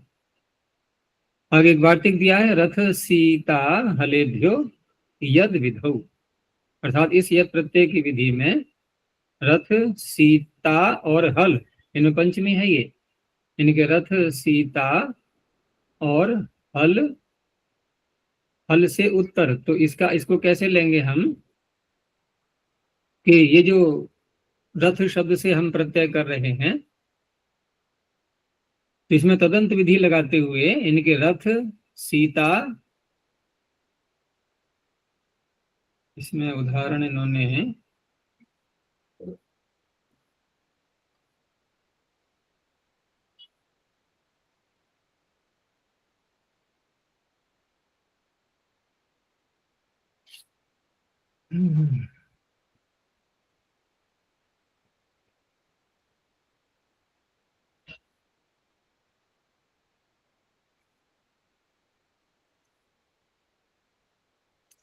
देखो वैसे देखें तो रथ तो एक अलग हो गया, और सीता भी हल को कहते हैं। नहीं सीता नहीं, सीता तो उसमें जो रेखा होती है, जो खेत जोतते हैं, तो वो कहलाएगी, हल हो गया जोतने वाला। तो रथ सीता हलेभ्यो यद विधौ, ये महाभाष्य का उन्होंने वार्तिक दिया है, इति तदंत विधि ही उपसंख्यायते। उदाहरण इन्होंने दिया है केवल रथ शब्द का। इसमें कहने का तात्पर्य है कि रथ सीता हल ये अंत में हो जिसके, ऐसे रथ शब्द से नहीं, इनसे उत्तर जो रथ शब्द है उससे ये यद प्रत्यय हो जाएगा। तो परम शब्द को लाते हुए रथ शब्द अंत में आ रहा है यहाँ पर, क्योंकि सूत्र में तो रथाद्यति ही कहा है ना, तो उदाहरण तो केवल रथ का ही मिलेगा यहाँ पर, सीता और हल का तो नहीं मिलेगा। तो इस तरह से रथ सीता और हल जिसके अंत में आ रहे हैं, ऐसे शब्द से यद प्रत्यय का विधान माना गया है। तो परम से उत्तर रथ शब्द आ गया है, तो परम रथ्यम उत्तम रथ्यम। ऐसे ही किसी अन्य शब्द से उत्तर सीता या हल शब्द आ जाएगा तो उनसे भी, लेकिन यहाँ पर यद प्रत्यय की बात नहीं, यहाँ ये सूत्र से कर रहे हैं, जो कहीं और करेंगे तो वहां पर भी हो सकता है ये। यहाँ केवल रथ का ही उदाहरण मिलेगा। मतलब ये वार्तिक उन्होंने इसलिए दिया है कि रथ सीता हलेभ्यो यद विधौ तदंत विधि। अब इसमें वार्तिक में भेद भी है थोड़ा, जैसे इन्होंने दिया है जो पुस्तक में जो पाठ है, तो उपसंख्यायते शब्द को इन्होंने जोड़ा है इसमें, और यहाँ तक वार्तिक को माना है कि रथ सीता हलेभ्यो यद विधौ इति तदंत विधि उपसंख्यायते। ये पूरा वार्तिक का स्वरूप दिया है इन्होंने। और यहाँ इन्होंने लिखा है पीडीएफ फाइल में कि रथ सीता हल इन शब्दों में यद प्रत्यय के विधान में ये जिसके अंत में हो उनसे प्रत्यय का विधान होता है। इति ऐसा कह करके तदंत विधि उपसंख्यायते, अर्थात तदंत विधि मानी गई है रथ के साथ में। बस सीधा सा ये अर्थ लेना है हमें यहाँ पर। तो रथ्यम अकेला भी बन जाएगा ये, रथ्यम चक्रम रथ्यम युगम इनका विशेषण, और परम रथ्यम उत्तम रथ्यम ऐसे भी बन जाएगा। फिर अगला सूत्र भी यही संकेत दे रहा है। जैसे यहाँ इन्होंने कहा ना कि रथ अंत में हो जिसके, ऐसे शब्दों से यह प्रत्यय हो जाता है। तो ऐसा यदि मान लें तो पत्र पूर्व ये भी शब्द आ जाएगा। पत्र पूर्व का तात्पर्य यहाँ पर, पत्र से तात्पर्य है कि पत्र कोई भी वाहन हो सकता है, इसलिए व्याख्या की है आगे पतंती तेन इति पत्रम, जिसके द्वारा हम गमन करते हैं, पतलिरी गतव। तो पतंती तेन इति पत्रम, तो कौन हो गए वो, अश्व आदि ये भी हो गए, और वाहन भी किसी को भी कह सकते हैं, ये सब कहलाएंगे इसमें, जो भी हमारा वाहन करने में सहायता कर रहे हैं। तो जैसे पीछे कहा कि रथांत, रथांत शब्द से यह प्रत्यय हो जाता है, तो अश्व आदि ये जो पत्र हैं और इनके आगे आ रहा है रथ शब्द, अश्वरथ, पीछे क्या था, परम रथ। तो पिछले वार्तिक के आधार पर यहाँ भी तो यह प्रत्यय की प्राप्ति होने लगी, रथांत का ग्रहण होता है, ये तो पीछे सिद्ध कर ही दिया। और यहाँ रथांत, अश्वरथ, उष्ट्ररथ, गर्दभ रथ, इन शब्दों से भी पूर्व वार्तिक के आधार पर यत प्रत्यय की प्राप्ति होने लगी थी। उसका अपवाद फिर यहाँ पर अय प्रत्यय कहा गया। तो अब देखो कि पतंति तेनेति पत्रम अश्वादिकम वाहनम उच्यते तत्पूर्वाद रथ शब्दाद अय प्रत्यय भवति तस्येदम इत्येतस्मिन् विषये। तो पूर्वस्य यतो अपवादः, यहाँ अय होकर के आश्वरथम चक्रम औष्ट्ररथम गार्दभ रथम। अब यहाँ जो पीछे कहा था रथांग एव इष्यते, ये बात यहाँ भी घट रही है। चक्र तो रथ का ही अंग हुआ ना, लेकिन वो रथ कैसा है, जिसको अश्व चलाते हैं। अगला रथ कैसा है, जिसको उष्ट्र चलाते हैं, उष्ट्र है वाहन उसका, और गधे भी चलाते हैं रथ को, ठीक है ना। तो गार्दभ रथम यही बन जाएगा। आगे पत्राध्वर्यु परिषदश्च, पत्र अध्वर्यु परिषद, पत्र की व्याख्या पीछे कर ही दी थी। तो पत्रम वाहनम तद्वाचिनः प्रातिपदिकात्, और दो शब्द और ले लिए, अध्वर्यु परिषद शब्दाभ्याम च अय प्रत्यय भवति तस्येदम इत्येतस्मिन् विषये। अब ये अण का अपवाद किस तरह से बनेगा, किस तरह से बनेगा, तो यहाँ तो तस्येदम चल ही रहा है, ठीक है ना, उसी से अण का अपवाद बनेगा।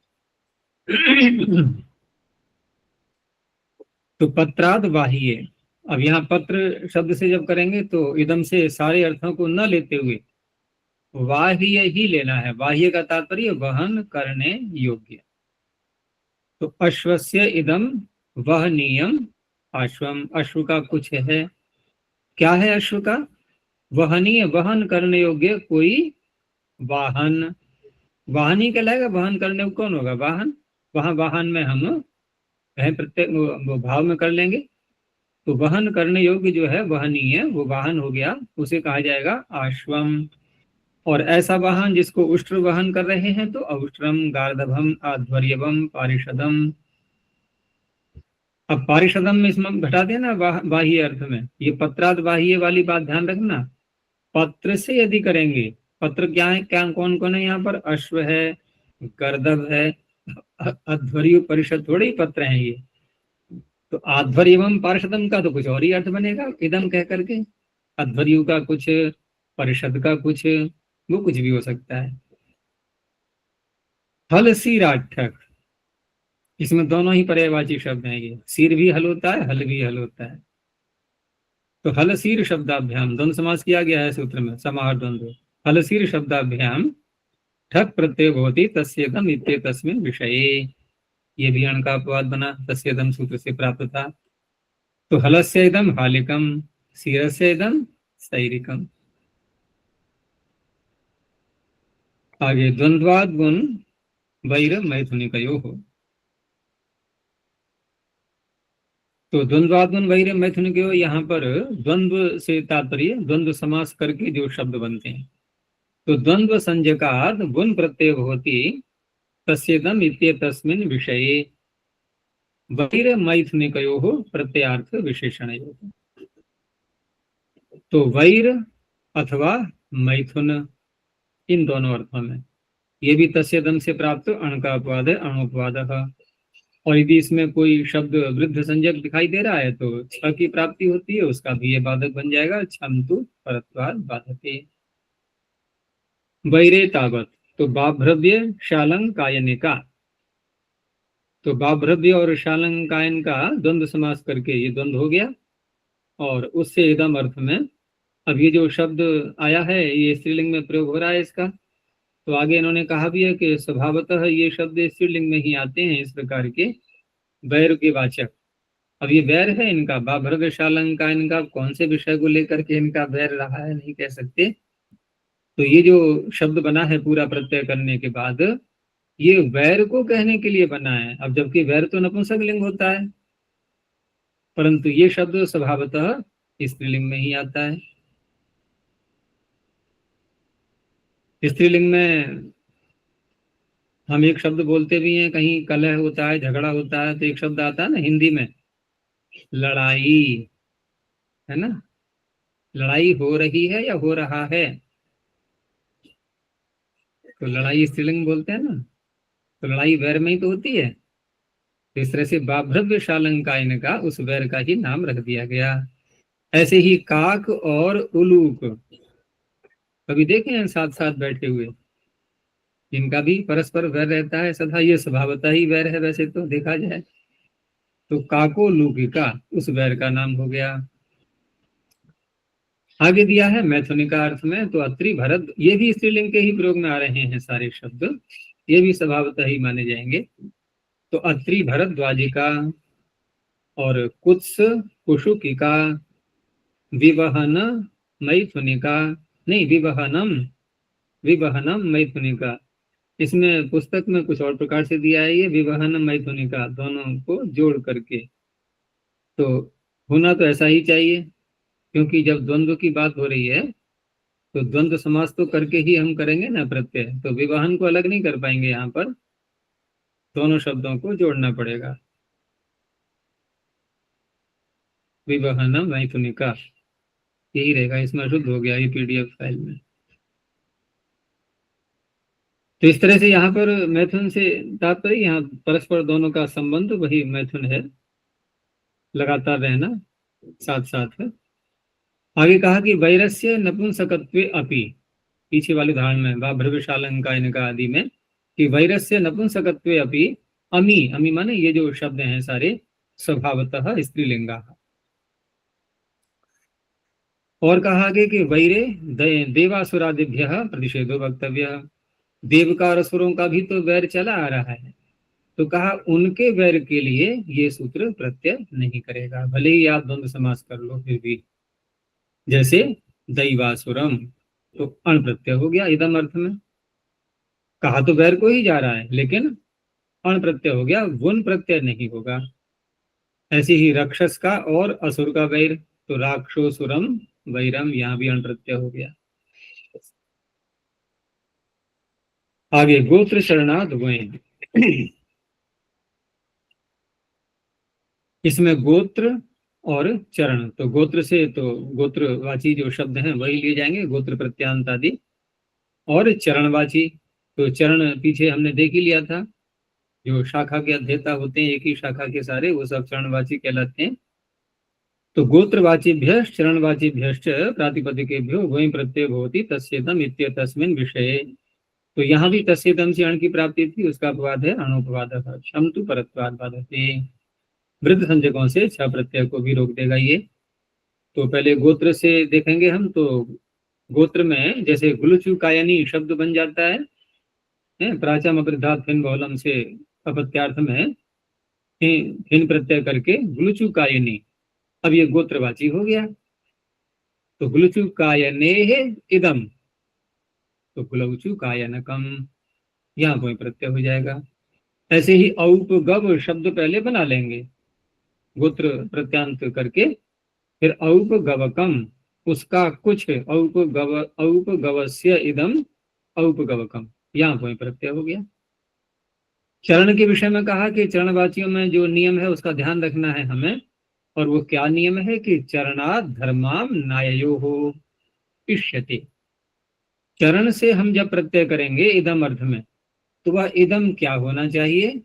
तो कहा इदम से आप दो ही चीजें ले पाओगे, या तो धर्म अथवा उनका आमनाय। आमनाय शास्त्र को भी कहते हैं, ठीक है ना। तो चरणात् धर्माम नायो हो, इन्हीं दो अर्थों में ये वही प्रत्यय होगा। तो कठ कलाप, ये सारे शब्द कठ कलाप आदि ये सब चरणवाची हैं, तो इनसे प्रत्यय जो किया जाएगा तो काठकम कह करके या तो इनके धर्म को बताया जा रहा होगा अथवा आमनाय को बताया जा रहा होगा। तो कठ से काठकम, कलाप से कालापकम, मुदक से मौदकम, पिप्पलाद से पैप्पलादकम। आगे संघांक लक्षणेषु अय यय याम अण, इसमें तीन प्रत्यय दिए हैं, और तीनों प्रत्यय जब कर लेंगे हम ऐसा प्रातिपदिक लिया जाएगा। और अर्थ इदम का चल ही रहा है, लेकिन इदम के अर्थ को थोड़ा सीमित करते हुए इन्होंने तीन अर्थों में उसको लिया है कि अयंत, ययंत और इयंत प्रातिपदिकों से यदि प्रत्यय होगा इदम अर्थ में, तो वह केवल संघ अंक लक्षण इन अर्थों में होगा। तो संघादिषु प्रत्यार्थ विशेषणेषु अयंताद, ञयंताद, इयंताच्च प्रातिपदिकात् अण प्रत्ययो भवति तस्येदम इत्येतस्मिन् विषये। तो इस तरह से ये जो शब्द यहाँ आ रहे हैं, ये अयंत, ञयंत और इयंत, ये कैसे हैं? ये गोत्र प्रत्यांत हैं। तो गोत्र प्रत्यांत होने से गोत्र चरणाद वहीं से वहीं की प्राप्ति हो रही थी, और वहीं की प्राप्ति अण का अपवाद बन रही थी, ठीक है ना। यहाँ इन्होंने पुनः अण करा दिया, तो इस तरह से ये वहीं का अपवाद हो गया, पूर्व सूत्र से वहीं की प्राप्ति हो रही थी। तो पूर्वस्य वयो अपवादः। आगे कहा इसमें आपने तीन अर्थ लिए, संघ अंक लक्षण, और तीन प्रकार की प्रकृतियां ली आपने, अयंत, ययंत, इयंत। तो अब तो हम अपनी बुद्धि लगाएंगे, कौन सी बुद्धि? यथा संख्यम अनुवेश समान। तो तुरंत आगे सावधान कर दिया, ऐसी भूल मत करना, घोष ग्रहणम अत्र कर्तव्य, हम एक शब्द और बढ़ा देते हैं, ठीक है ना। अर्थ में जो तीन अर्थ है ना, एक अर्थ को और बढ़ा देते हैं। अब तो निराशा होगी, अब यथासंख्य कैसे कर पाएंगे, सब बिगाड़ दिया खेल। तो घोष ग्रहणम अत्र कर्तव्यम तेन वैषम्याद यथासंख्यम न भवति, अब नहीं हो पाएगा। तो चार अर्थ हो गए। अब तो पहले अयंतों का उदाहरण दिया, तो विद से पहले वैद बना लेंगे, ठीक है ना, और वैद से फिर वैद ही बनेगा अण प्रत्यय करके।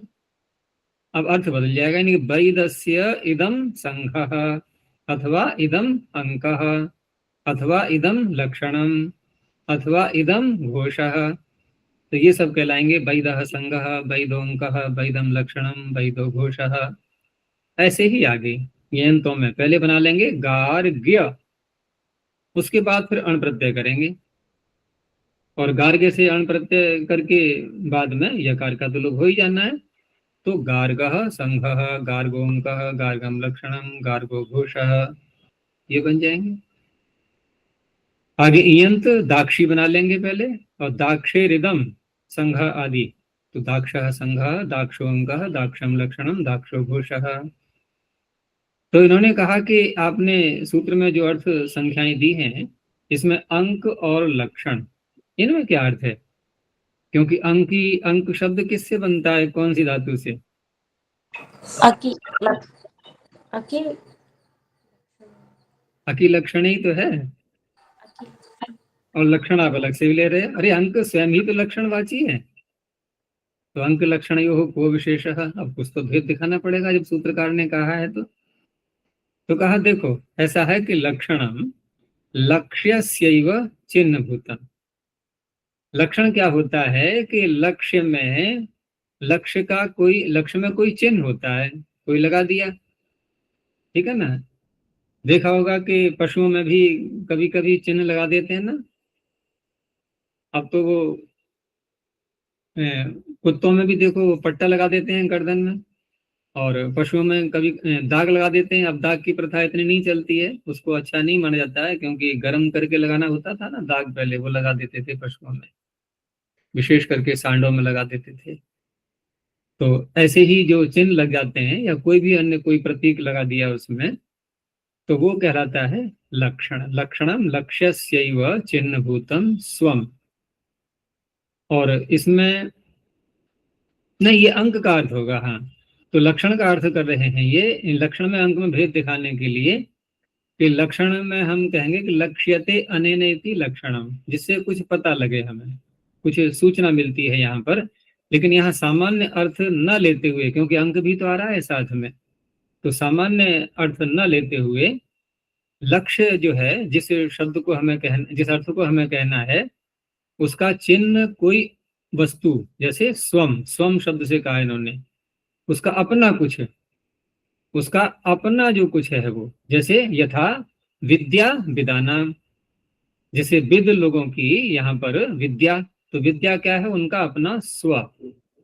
तो स्व जो उनका अपना है, होता भी है। देखो समाज में भी कोई व्यक्ति जब अधिक प्रसिद्धि को प्राप्त कर लेता है, जैसे वर्तमान में अगर देखें हम, तो जैसे वो कपिल शर्मा को देखा होगा, वो हास्य कलाकार है ना, एक बहुत सब प्रसिद्धि को प्राप्त हुआ है इस समय।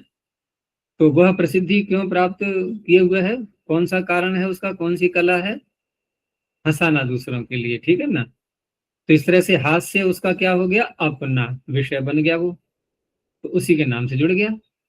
ऐसे ही विद लोग जो हैं वो अधिक विद्या वाले रहे होंगे, ठीक है ना, विदों की संतान वो अधिक विद्या वाले रहे होंगे, तो वही उनकी पहचान बन गई। तो हर व्यक्ति की अपना अपना कोई हुनर, उसकी कोई विशेषता। और कुछ लोग तो अपना छोटा कद होकर के ही बहुत धन कमा लेते हैं, अपने छोटेपन को ही दिखा करके, अनेकों प्रकार के कार्य करके वो उससे धन कमाते हैं। तो ये हर व्यक्ति की अपनी अपनी पहचान बन जाती है। तो इसीलिए चिन्ह भूतम स्वम, जो उनका अपना है चिन्ह भूत, उसको तो लक्षण शब्द से ले लेंगे। और अंक शब्द का कहा, अंकस्तु गवादिस्थोपि गवादी नाम स्वम न भवति। लेकिन अंक जो हम चिन्ह लगा देते हैं, चिन्ह चिन्ह किसी पशु आदि पर, तो पशु आदि पर चिन्ह लगा दिया, तो क्या वह पशु का अपना कोई स्व है वो? नहीं, वो तो बल्कि किसी संकेत किसी और का दे रहा है कि ये प्राणी उसका है, किसी के द्वारा पालित किया जा रहा है, ये संकेत मिलता है उस चिन्ह से। भाई किसी कुत्ते के गले में हम पट्टा देखें, ये तो कहते हैं हाँ कोई ना कोई इसका स्वामी है, तो पट्टा उस कुत्ते का थोड़ी है, वो उसका नहीं है वो। लेकिन विद्या किसकी है, वेदों की अपनी है वो, बस ये अंतर है। तो णित करणम नीवर्थम, ढाने से नीप हो जाएगा। पुंबोध भाव प्रतिषेधार्थम च, और पुंबोध भाव का प्रतिषेध करने के लिए भी णितकरण किया गया है।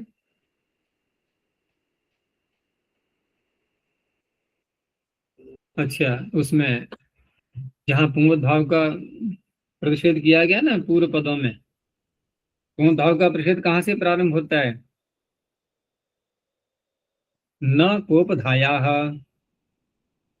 संज्ञा पूरण्योश्च, फिर आगे वृद्धि निमित्त कथितस्य रक्त विकार।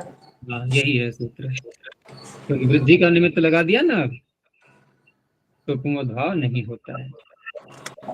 तो वैदी विद्या अस्य वैदी विद्या, अब यहाँ पर बहुरी समास करके पुंबोध भाव की प्राप्ति हो रही थी, हमारा अधिकरण है ना, पुंबोध भाव की प्राप्ति हो रही थी। तो वृद्धि निमित्त से तस्य रक्त विकारे से वैदी को पुंबोध भाव नहीं हुआ, तो वैदी विद्या ऐसा ही रहेगा। आगे शाकलाद्वा, याद है सूत्र या नहीं है? कैसे याद है? शकलाद्वा। शकलाद्वा, तो थोड़ा पाठ भेद है ये, सहन कर लो, कोई बात नहीं। तो शाकल शब्दात संघादिषु प्रत्यार्थ विशेषणेषु वा अण प्रत्ययो भवति। अब यहाँ भी हम प्रत्यार्थ पीछे से जो लेंगे संघादि या असंघादि, तो अब आवश्यक नहीं है घोष को भी जोड़े हम, यहाँ कोई यथासंख्य की समस्या तो है नहीं, हम 3 ही अर्थ ले सकते हैं सूत्रकार के द्वारा कहे हुए। तो अण प्रत्यय भवति तस्येदम इत्येतस्मिन् विषये। अब यहाँ तो वही की प्राप्ति हो ही रही थी पीछे से, लेकिन ये वैकल्पिक अपवाद बन गया है। तो शाकल्येन प्रोक्तम अधीयते, अब यहाँ क्योंकि शाकल्य का नाम आ चुका है शाकलाद्वा कह करके, तो इसमें फिर अध्येत्री वेदित्री विषय भी ये भी ले लेंगे। तो शाकल्येन प्रोक्तम अधीयते शाकलाः। अब शाकलाः शब्द बनाने के बाद अब इस सूत्र का विषय बन गया ये। तो शाकल तेषाम संघ अर्थात शाकलानाम संघः। तो शाकलानाम संघ शाकलः शाकलकः, वही प्रत्यय भी हो गया। अंक अर्थ में शाकलोंकः शाकलको अंकः, शाकलम लक्षणम शाकलकम लक्षणम, शाकलो घोषः, घोष भी ले लिया इन्होंने, शाकलो घोषः शाकलको घोषः।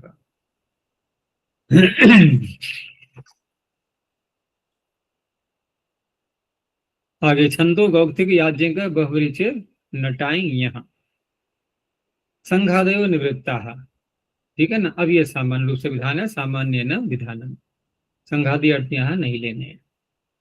अब संघादि बीच में आ चुके थे और उनको हटा करके अब फिर सामान्य रूप से जब विधान किया गया है तो तस्येदम जो अर्थ चल रहा है, इदम अर्थ वही लेना है। तो छंदोगादिभ्यः शब्देभ्यो यह प्रत्यय होती तस्येदम इत्येतस्मिन् विषये। अब यहाँ पर वों और अण इनका ये अपवाद बन रहा है। तो वों और अण का अपवाद कैसे बनेगा कि जैसे जो छंदोग आदि जो शब्द हैं यहाँ पर, तो इसमें कुछ चरण लक्षण वाले भी हैं, ठीक है ना। चरण लक्षण वालों से पीछे जो वही प्रत्यय का विधान किया गया था तो उसका अपवाद बन जाएगा। और दूसरा यहाँ पर जो अन्य शब्द हैं जैसे नट आदि जो आ रहे हैं, तो यहाँ तो फिर औसर्गिक अण की जो प्राप्ति हो रही थी उसी का अपवाद बनेगा। तो पीछे याद दिला रहे हैं कि चरणात् धर्माम नायो यम ने कह ही दिया था तत्साहचर्या। तो यहाँ पर क्योंकि चरणवाची जो शब्द पढ़े हुए हैं उनके साहचर्य से नट शब्दादपि धर्माम नायो रेव भवति। अब नट से तो धर्म और आमनाय को नहीं कह सकते थे हम, लेकिन अब सूत्र में जब इनके साथ में वो शब्द भी आ गया है तो ये उसको भी गौरव मिल गया, महात्म्य उसका भी हो गया यहाँ पर, तो वहां भी धर्म और आमनाय अर्थ में ही ले लेंगे अब। तो छंदों का नाम धर्मो व आमनायो वा इति छांदोग्यम, ऐसे ही औत्थिक्यम, याज्ञिक शब्द से याज्ञिक्यम, और बहुवृच हलंत शब्द है तो बाहुवृच्यम, और नट शब्द से नाट्यम। तो नाट्यम का भी अर्थ यहाँ क्या होगा, धर्म अथवा आमनाय। और अन्य कोई अर्थ लेना होगा धर्म और आमनाय के अतिरिक्त, तो कहा कि वहां तो फिर यथा प्राप्त जो प्रत्यय है वही हो जाएगा। तो अन्यत्र छांदोगम कुलम अण प्रत्यय हो गया, यहाँ कुल अर्थ को कहा जा रहा है। आगे न दंड माणवान्ते वासिषु, दंड माणव, तो कहा दंड माणव क्या होता है, तो कहा दंड प्रधाना माणवाः, दंड माणवाः, दंड प्रधान माणव। तो दंड प्रधान माणव से क्या अर्थ लेंगे, दंड ही प्रधान है जिनका, ऐसे दंड माणव भाई आश्रम की रक्षा करने के लिए कुछ रक्षा करने वाले रक्षक लगाए जाते हैं और दंड उनके हाथ में होता ही है, तो वही उनके लिए प्रधान है, वो यहाँ पर अर्थ आएगा। दंड प्रधाना माणवाः, दंड माणवाः, प्रधान का लोप कर दिया गया है। उत्तर पदलोपी समास ले लेंगे। उसके बाद फिर अंतेवासी के साथ में इनका कर्मधारय भी करना है, ठीक है ना। अंतेवासिनः शिष्य है, इसमें पृथक पृथक नहीं है, वो एक ही उसी के विशेषण है ये। तो तेषु अभिधेयेषु, ऐसे जो दंड माणव हैं अंतेवासी, उनको कहने के लिए वही प्रत्यय न भवति, इदम अर्थ में वही प्रत्यय नहीं होता। गोत्र ग्रहणम यह अनुवर्तते। अब यहाँ पर वही प्रत्यय का निषेध जो किया जा रहा है अर्थ में बताया गया, तो वही प्रत्यय प्राप्त कब होगा? तो वही प्रत्यय प्राप्त तब होगा जबकि हम इसको गोत्र अर्थ में लेंगे। तो इसलिए यहाँ पर गोत्र की अनुवृत्ति को स्वीकार किया गया है। गोत्र ग्रहणम यह अनुवर्तते तेन, इस कारण से वही प्रतिषेधो विज्ञायते, प्रतिषेध भी फिर वही का ही होगा। तो गौ कक्षा दंड माणवा अंतेवासिनो वा दाक्षा महका।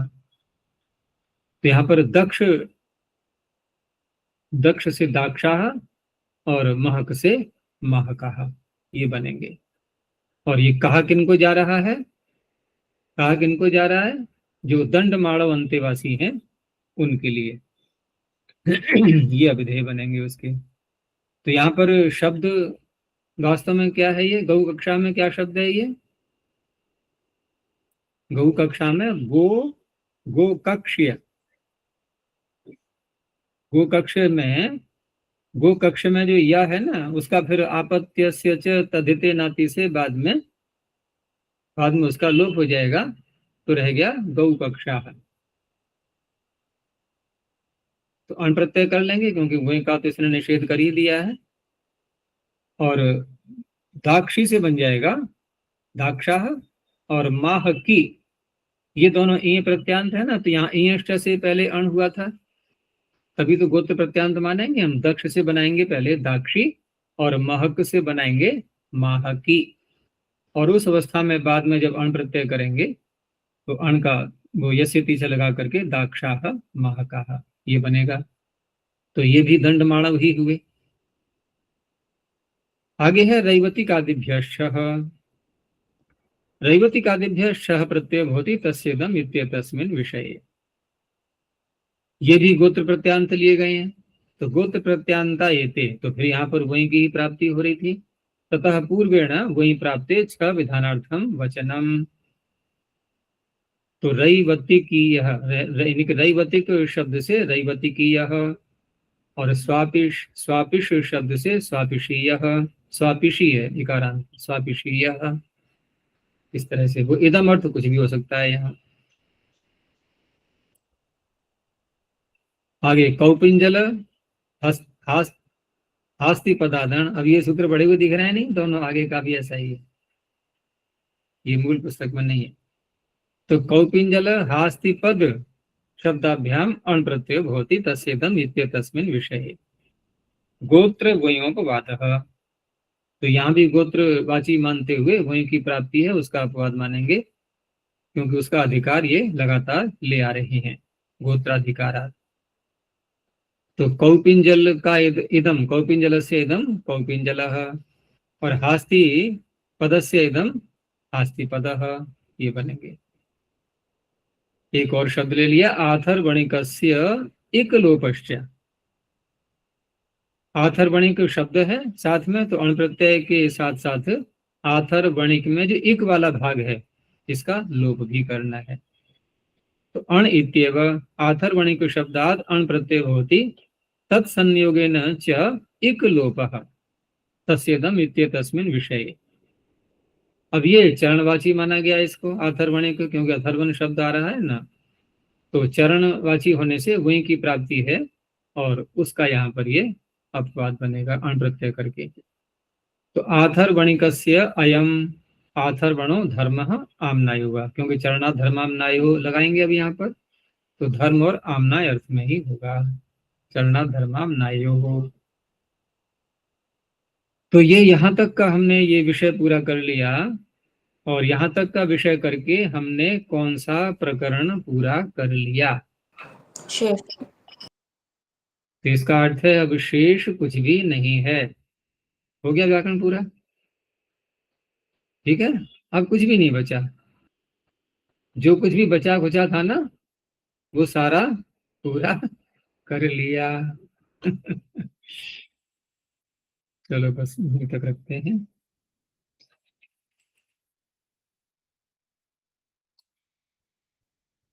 शेष पूरा हो गया, अब जो कुछ बचा है वो बेकार ही रहेगा, अब तो केवल है ना।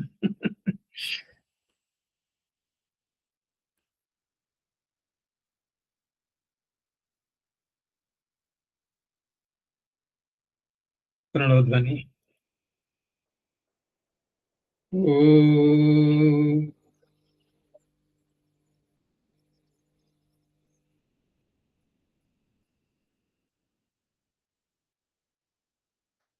ओ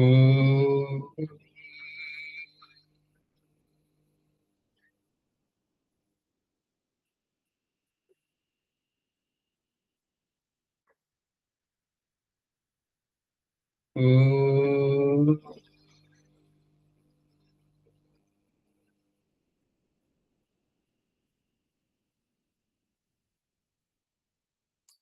शांति शांति शांति।